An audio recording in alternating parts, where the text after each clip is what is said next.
Allahabad high court की लखनऊ पीठ ने एक बार फिर हाथरस मामले पर प्रशासन को फटकार लगाई है।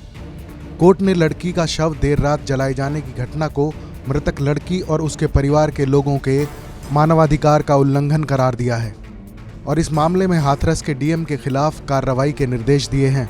हाईकोर्ट ने मंगलवार को अपने आदेश में सरकार को हाथरस जैसे मामलों में शवों के अंतिम संस्कार के सिलसिले में नियम तय करने का आदेश दिया है। पीड़ित परिवार ने सोमवार को अदालत में हाजिर होकर आरोप लगाया था कि प्रशासन ने उनकी बेटी के शव का अंतिम संस्कार उनकी मर्जी के बगैर आधी रात के बाद करवाया। लड़की के शव को अंतिम दर्शन के लिए घर तक नहीं लाने दिया गया।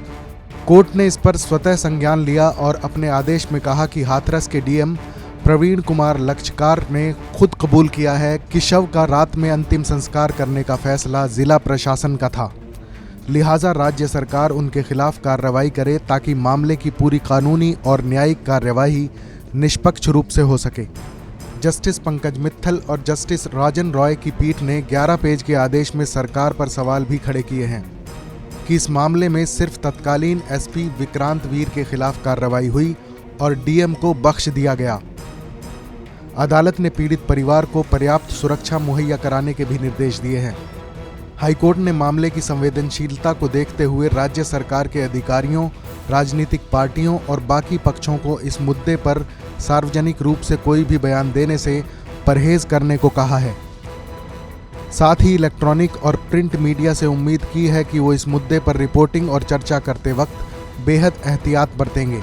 अदालत ने कहा कि मामले की जांच को पूरी तरह गोपनीय रखा जाए और इसकी कोई भी जानकारी लीक नहीं होनी चाहिए।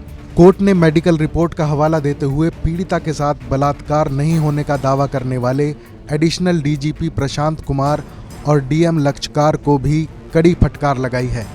अदालत ने बलात्कार की परिभाषा समझाते हुए प्रशांत कुमार से पूछा कि उन्होंने ऐसा बयान क्यों दिया।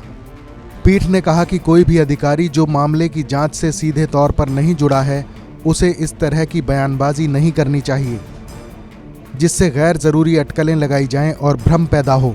हाथरस कांड की मीडिया रिपोर्टिंग के तरीके पर भी कोर्ट ने नाराजगी जाहिर की है।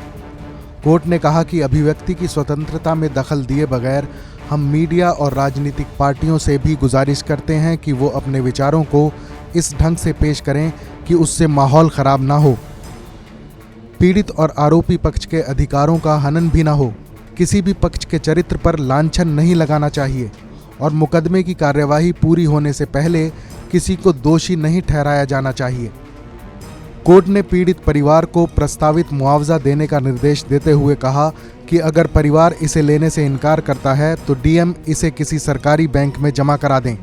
हाईकोर्ट की लखनऊ पीठ ने हाथरस घटना का स्वतः संज्ञान लेते हुए सोमवार को पीड़ित परिवार को अदालत में हाजिर होने को कहा था।